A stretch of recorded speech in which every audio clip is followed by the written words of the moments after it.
हरे भरे गांव के किनारे एक विशाल बरगद का पेड़ खड़ा था। उसकी फैली फैली जड़ें और चौड़े पत्ते दूर से ही किसी किले जैसे दिखाई देते थे। उस पेड़ की शाखाओं पर असंख्य पक्षी रहते थे, गौरैया, तोते, कबूतर, कौए, मैना और नन्ही सी चिड़िया। हर एक का अपना घोंसला था, अपनी बोली थी और अपना स्वभाव। इन्हीं सबके बीच एक बहुत प्यारी, नन्ही और चमकदार पीले रंग की चिड़िया भी रहती थी। उसका नाम था टोनी। उसकी आंखें मोतियों जैसी चमचमाती थीं और उसकी चहचहाहट इतनी मीठी कि सुबह की पहली किरण के साथ पूरे पेड़ पर जैसे संगीत बिखर जाता था। टोनी बाकी चिड़ियों से अलग थी। वह सिर्फ गाती ही नहीं थी, बल्कि सोचने और समझने में भी तेज थी। जब दूसरे पक्षी अक्सर बस खेल में या खाने की खोज में व्यस्त रहते, टोनी दूर आसमान को निहारते हुए गहरी बातें सोचती। उस साल गर्मी असामान्य रूप से लंबी खींच गई थी। धरती तप रही थी, नदियों का पानी घट चुका था और गांव के लोग भी बारिश का इंतजार कर रहे थे। एक दिन दोपहर को टोनी ने देखा कि पश्चिम की ओर आसमान पर काले बादल उमड़ने लगे हैं। वह खुशी से चहकी, चिर्र चिर्र, देखो देखो, बादल आ रहे हैं। अब जल्द ही बारिश होगी। सभी पक्षी खुशी से उछल पड़े। तोते ने अपने पंख फड़फड़ाते हुए कहा, अब तो खूब मजा आएगा। हम गीली मिट्टी में खेलेंगे और ताजे दाने भी निकलेंगे।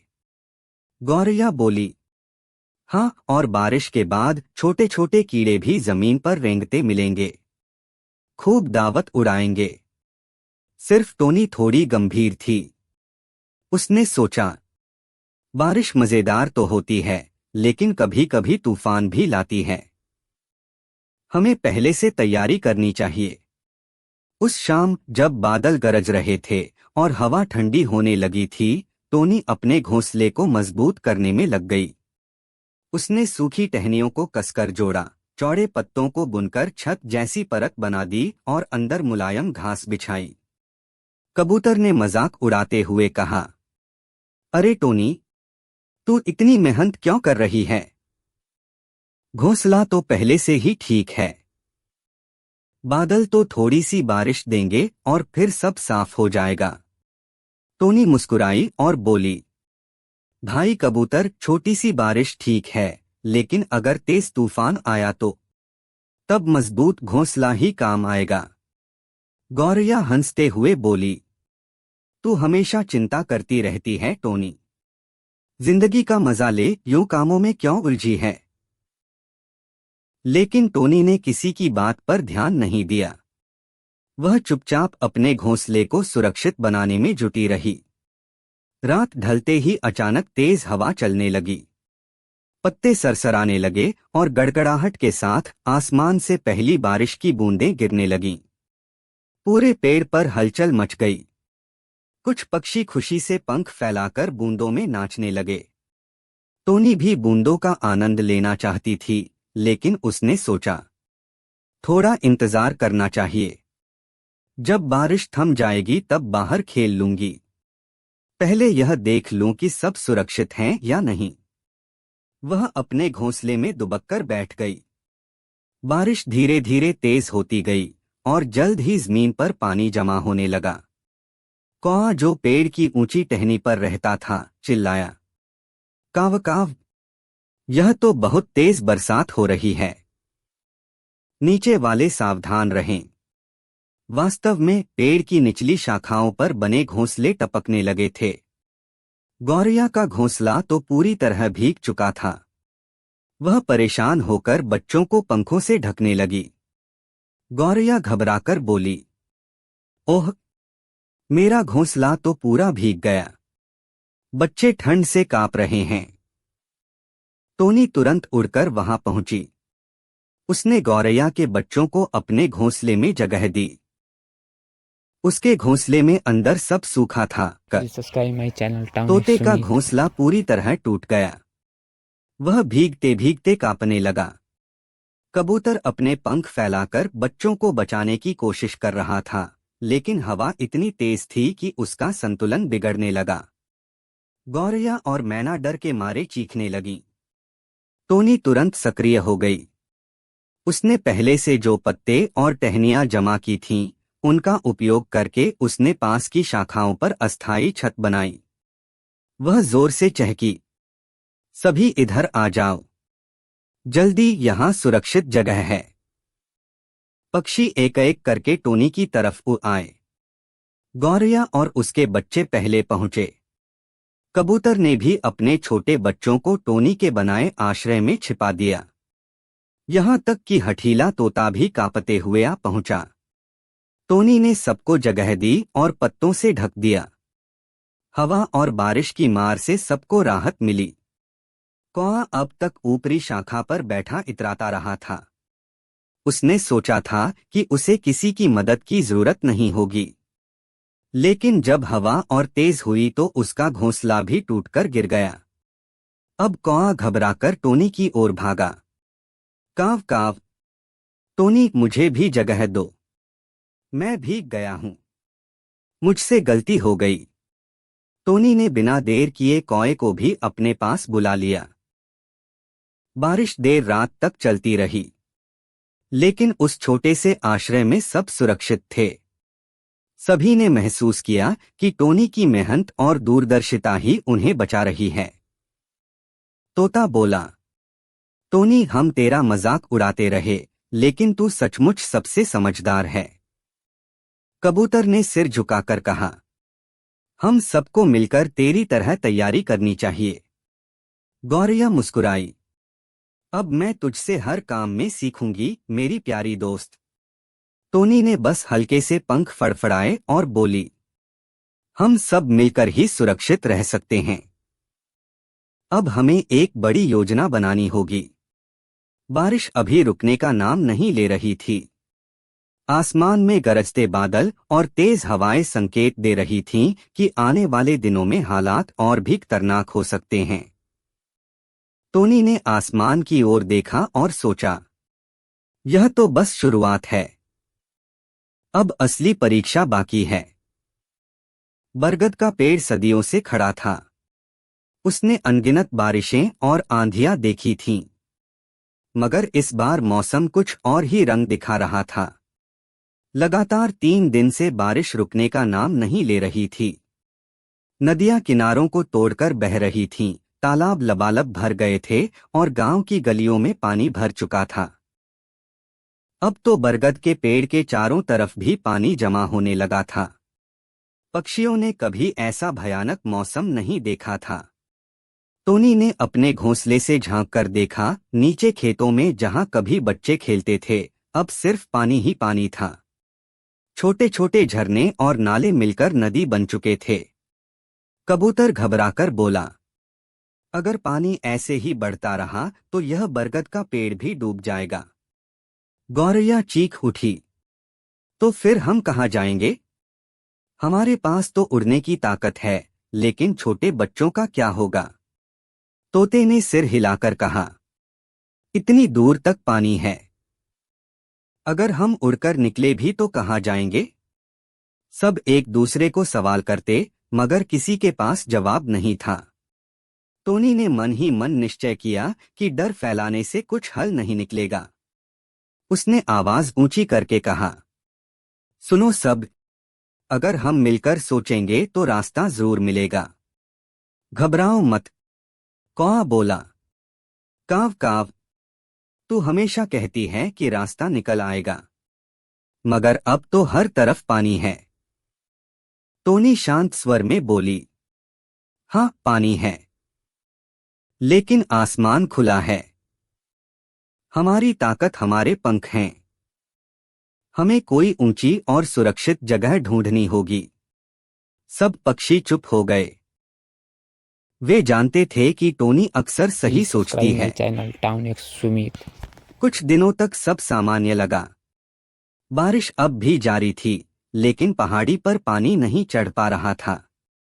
पक्षियों को लगने लगा कि शायद अब सब खतरे से बाहर हैं। अनजान खतरा। लेकिन पहाड़ी पर पहले से रहने वाले जीव इस नई भीड़ को देखकर चौंक गए थे। खासकर वहां की एक चालाक जंगली बिल्ली। वह बिल्ली काली सफेद धारियों वाली, लंबी मूंछों और चमकती आंखों वाली थी। पहाड़ की गुफाओं में वह अकेली रहती थी और अक्सर चूहे, छोटे पक्षी या खरगोश उसका शिकार बनते थे। मगर अब अचानक इतने सारे नन्हे नन्हे पक्षी एक साथ आ गए थे। बिल्ली की आंखें चमक उठीं। न्याऊ, यह तो मेरे लिए दावत है। बस सही वक्त का इंतजार करना होगा।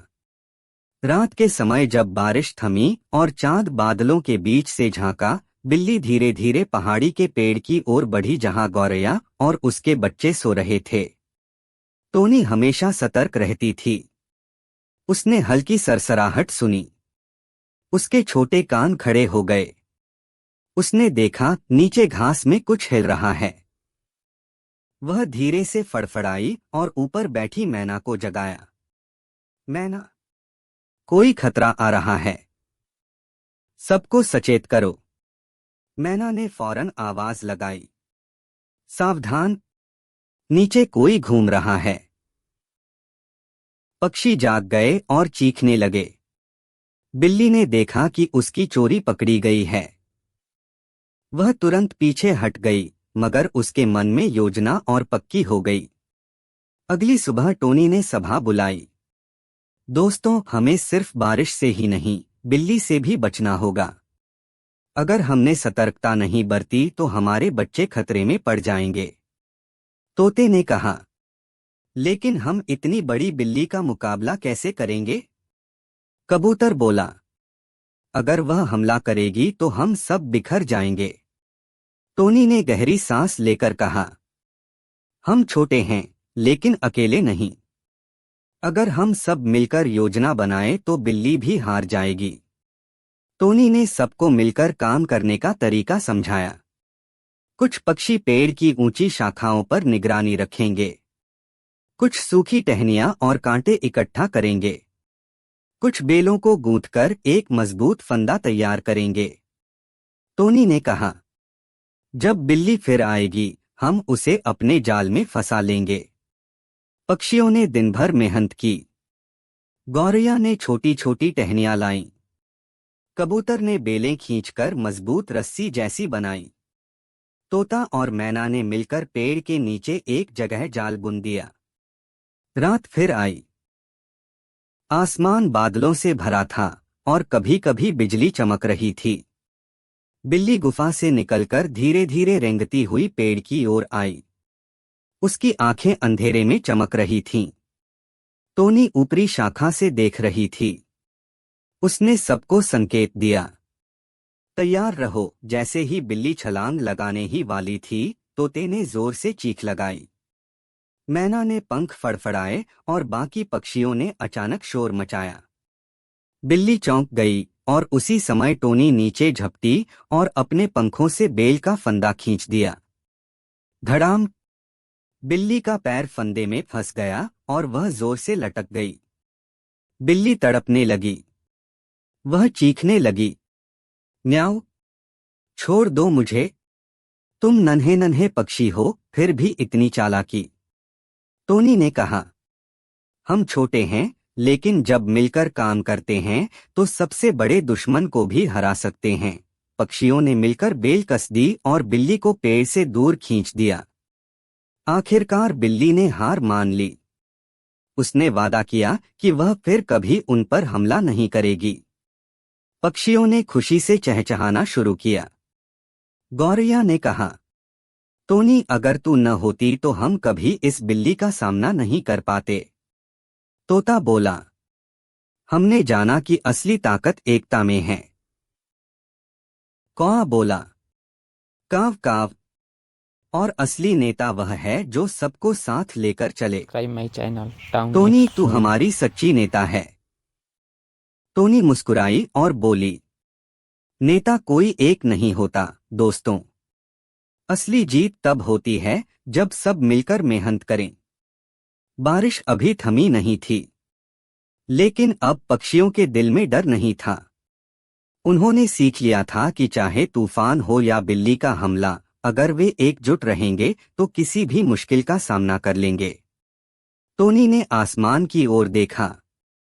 अभी और परीक्षाएं आ सकती हैं, लेकिन अब मैं अकेली नहीं हूं। मेरे साथ मेरा पूरा परिवार है। बिल्ली के हार मान लेने के बाद पक्षियों का आत्मविश्वास कई गुना बढ़ गया। अब वे जानते थे कि मुश्किल चाहे कितनी भी बड़ी क्यों न हो, अगर सब मिलकर साथ खड़े रहें तो कोई उन्हें हरा नहीं सकता। बरसात का मौसम अब भी जारी था। कभी हल्की बौछारें, कभी तेज तूफान, कभी घुप अंधेरा, लेकिन अब पक्षियों का डर गायब हो चुका था। हर पक्षी अपने अपने काम में जुटा था। गौरैया और मैना छोटे छोटे बच्चों को उड़ान सिखा रही थीं। तोते और कबूतर दाने खोजने के लिए दूर दूर तक जाते और सबके बीच बांट देते। कौआ पहरा देने का काम करता, अगर कोई और जानवर आता तो सबसे पहले वह आवाज उठाता। टोनी सबके बीच उड़ती फिरती, सबको हिम्मत देती और नए नए उपाय बताती। कभी किसी घोंसले में पानी भर जाता तो टोनी अपनी चोंच से पत्ते खींचकर वहां छत बना देती। कभी छोटे बच्चे रोते तो वह अपनी मीठी चहचहाहट से उन्हें शांत कर देती। अब वह सिर्फ एक चिड़िया नहीं, बल्कि सबके लिए सहारा और प्रेरणा बन चुकी थी। कई हफ्तों तक लगातार बरसात होती रही, लेकिन फिर एक सुबह आसमान साफ हो गया। बादल हट गए, सूरज की किरणें चमकीं और हवा में ताजगी फैल गई। पक्षियों ने राहत की सांस ली। पेड़ पौधे नए नए पत्तों से भर गए, धरती हरियाली से सज गई और फूलों की महक फैल गई। गांव वाले भी खुशी से चहक उठे। खेतों में पानी भर चुका था और आने वाली फसल की उम्मीदें बढ़ गई थीं। टोनी ने दूर देखा, बरगद का पेड़ जहां वे सब रहते थे आधा डूब चुका था। कई शाखाएं टूट गई थीं। वह पेड़ अब पहले जैसा भव्य नहीं रहा था। गौरैया उदास होकर बोली, हमारा पुराना घर तो चला गया। टोनी ने नरम स्वर में कहा, हाँ, लेकिन सोचो अगर हम सब वहीं रह जाते तो क्या होता। हम में से कई बचते ही नहीं। अब हमारे पास नया घर है और सबसे जरूरी हमारे पास एक दूसरे का साथ है। सबकी आंखों में चमक आ गई। अब पक्षियों ने पहाड़ी को ही अपना नया बसेरा बना लिया। उन्होंने मजबूत घोंसले बनाए, दाने इकट्ठा किए और बच्चों को उड़ान और मेहनत का महत्व सिखाया। टोनी हर रोज उन्हें याद दिलाती, मुसीबतें कभी भी आ सकती हैं, लेकिन अगर हम तैयारी करेंगे और एक दूसरे का साथ देंगे तो कोई भी तूफान हमें नहीं गिरा सकता। एक दिन छोटे बच्चों ने टोनी से पूछा, टोनी दीदी, तू हमेशा इतना क्यों सोचती है? तू क्यों सबको सिखाती रहती है? टोनी मुस्कुराई और बोली, क्योंकि मैंने देखा है कि सिर्फ ताकतवर होना ही काफी नहीं। समझदारी, तैयारी और एकता ही असली ताकत है। अगर हम सबने पहले से तैयारी न की होती और साथ न रहते तो हम शायद इस नई सुबह का सूरज कभी न देख पाते। बच्चों ने खुशी से पंख फड़फड़ाए।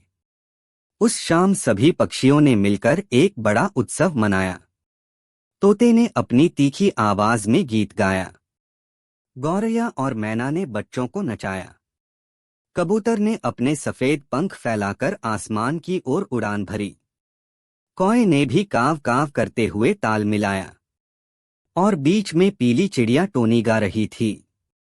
उसकी मीठी आवाज से पूरा जंगल गूंज उठा। हमें इस कहानी से यही सीख मिलता है कि हमें किसी भी कार्य को किसी भी परिस्थिति में एकजुट होकर करना चाहिए, सफलता जरूर मिलती है। अभी तक चैनल को सब्सक्राइब नहीं किया है तो चैनल को सब्सक्राइब करें और बेल आइकन को दबाना ना भूलें।